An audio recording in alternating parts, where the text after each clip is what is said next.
दोस्तों, आज मैं एक ऐसे उत्तराखंडी वीडियो सॉन्ग के बारे में बात करने वाला हूं जिसने कि मुझे भीतर तक प्रभावित किया। गीत का नाम है मनमीत और आप इसे मनमलंग उत्तराखंड फिल्म्स में देख सकते हो।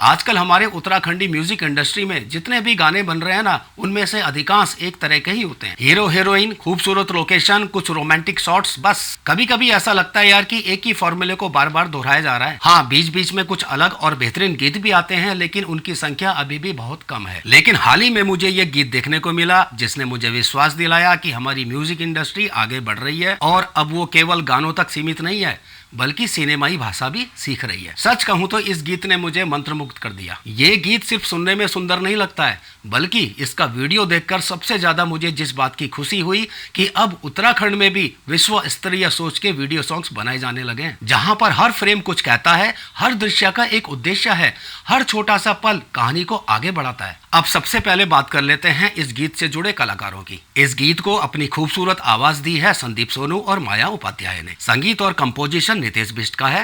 कंसेप्ट और कहानी लिखी है मनोज भारद्वाज ने। स्क्रीन प्ले मनोज भारद्वाज और तरुण भट्ट ने तैयार किया है। डायरेक्शन दिया है तरुण भट्ट ने और इसकी शानदार सिनेमेटोग्राफी की है पंकज मेहरा ने। और इसकी कास्ट में है साक्षी काला और तरुण भट्ट। इस गीत की सबसे बड़ी ताकत है इसकी कहानी और इसका कंसेप्ट। ये कोई बड़ी और जटिल कहानी नहीं है। इसकी खूबसूरती इस बात में है कि यह बहुत ही सादगी से कही गई है। एक ऐसी प्रेम कहानी जिसमें कि प्रेम का इजहार शब्दों से नहीं बल्कि भावनाओं से होता है, जहां पर आंखें बात करती है, जहां पर छोटी छोटी परवाह प्यार बन जाती है, जहां पर संवादों से ज्यादा खामोशी बोलती है। यही बात इस गीत की सबसे बड़ी खूबी है। आप सभी को रंगीली धाना गाना तो याद ही होगा। नितेश बिष्ट के संगीत और संदीप सोनू की आवाज में ये गाना आज भी लोगों की जुबान पर है। एक बार फिर नितेश बिष्ट ने साबित कर दिया है कि वो धुनों को सिर्फ बनाते ही नहीं है बल्कि महसूस भी करते हैं। इस गीत का संगीत बेहद मधुर, बेहद कर्णप्रिय और लंबे समय तक याद रहने वाला है। संदीप सोनू ने हमेशा की तरह इस गीत में भी अपनी गायकी से लोगों का दिल जीत लिया है। और माया उपाध्याय जी की बात करूं तो वो मेरी one of the favourite singer है। उनकी आवाज में एक अलग ही आत्मीयता है। वो केवल सुर ही नहीं लगाती हैं बल्कि गीत की भावनाओं को अपनी आवाज में उतार देती हैं। इस गीत को उन्होंने जितनी सहजता से गाया है ना, वो सुनने में तो आसान लगता है, लेकिन एक्चुअली में इतना आसान नहीं है वो गाना। उनकी आवाज सीधा दिल तक पहुंचती है। गीत के बोल बहुत सुंदर हैं और कहानी के साथ पूरी तरह से न्याय करते हैं।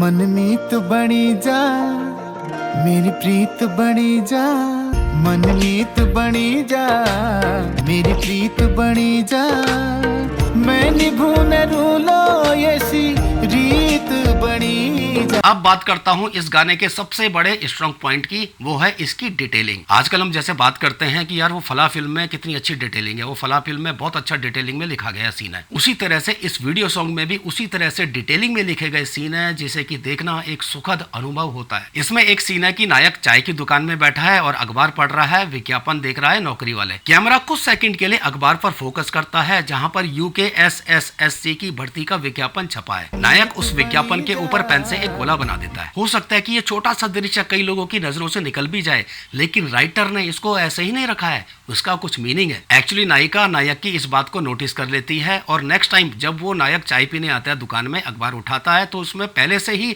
कुछ विज्ञापनों पर, नौकरी के विज्ञापनों पर ऑलरेडी सर्कल लगे हुए थे। नायक उन सर्कल को देखता है और तुरंत नायिका की तरफ देखता है। वो समझ जाता है कि ये नायिका ने उसके लिए किया है। दोनों बोलते नहीं है कुछ, लेकिन दर्शकों को सब समझ में आ जाता है। यही तो असली कहानी कहने का तरीका है, बिना किसी डायलॉग के, बिना किसी बड़े इजहार के, सिर्फ भावनाओं के माध्यम से। एक और सीन ने मुझे प्रभावित किया। गीत के शुरुआत में दुकान के बाहर एक गमला दिखाई देता है जिसमें कि फूल लगे हैं लेकिन वो मुरझाए हुए हैं। ये नायिका के अकेलेपन, उसके सोनेपन का प्रतीक है। बाद में उसके जीवन में जब प्रेम आता है तो वही गमला फिर से दिखाई देता है, लेकिन इस बार उसमें फूल खिले हुए हैं। देखिए, ये एक गमला नहीं है, ये है विजुअल स्टोरी टेलिंग। बिना एक भी शब्द बोले हुए भावना सीधे दर्शकों तक पहुंचा दी जाती है। यही तो है अच्छे सिनेमा की पहचान। इस पूरे गीत को छोटे छोटे लेकिन बेहद मीनिंगफुल शॉट्स में फिल्माया गया है। हर फ्रेम कुछ कहता है। कहीं पर भी ऐसा नहीं लगता है कि समय भरने के लिए जबरदस्ती शॉट्स को जोड़ा गया है। आजकल आपने कई वीडियो सॉन्ग्स में देखा होगा ड्रोन शॉट्स को और वाइड एंगल शॉट्स की भरमार होती है, लेकिन यहाँ पर कैमरा वहीं जाता है जहाँ कहानी को उसकी जरूरत होती है। कैमरे का पूरा ध्यान पात्रों की भावनाओं पर होता है। यही कारण है कि हर दृश्य इसमें प्रभाव छोड़ देता है। इसके लिए तो मैं मनोज भारद्वाज, तरुण भट्ट और पंकज मेहरा जो इसके सिनेमेटोग्राफर है, तीनों को मैं बधाई देना चाहूंगा। अब बात करते हैं इसकी एक्टिंग की। साक्षी काला के बारे में मैं कई बार बोल चुका हूँ कि जिन गीतों में उन्हें अभिनय की जरूरत पड़ती है ना, वहाँ पर वो बहुत शानदार काम करती हैं। इस गीत में भी उन्होंने अपने भावों से, अपनी आंखों से बहुत कुछ कह दिया है। तरुण भट्ट भी एक बेहद अच्छे कलाकार हैं। इससे पहले भी वो कई गीतों में अपना प्रभावशाली अभिनय दिखा चुके हैं। इस गीत में उनकी परफॉर्मेंस को मैं one of the best performance मैं कहूंगा उनका। दोनों कलाकारों के बीच में, साक्षी और तरुण के बीच में जो सहज केमिस्ट्री दिखाई गई है ना यार, वो इस गीत को और भी खूबसूरत बना देती है। दोस्तों, जब किसी गीत में मधुर संगीत हो, गीत के बोल सुंदर हो, इमोशनल स्टोरी हो, बेहद ही स्ट्रॉन्ग डायरेक्शन हो, स्ट्रॉन्ग स्क्रीन प्ले हो, ब्यूटीफुल सिनेमेटोग्राफी हो और शानदार अभिनय हो, तो ये गीत सिर्फ कुछ मिनटों का मनोरंजन नहीं रह जाता है, बल्कि आपकी यादों का हिस्सा बन जाता है। और मुझे पूरा विश्वास है कि ये गीत भी उसी श्रेणी में शामिल होने वाला है। अगर आपने ये गीत नहीं देखा है ना, तो जाकर के देखिए। मैं पूरे यकीन से कह सकता हूँ कि जितना मुझे पसंद आया ना गाना ये, उतना ही आपको पसंद आएगा। तो फिलहाल के लिए इतना ही दगड़ियों, मिलते हैं अगले वीडियो में। जय हिंद, जय उत्तराखंड।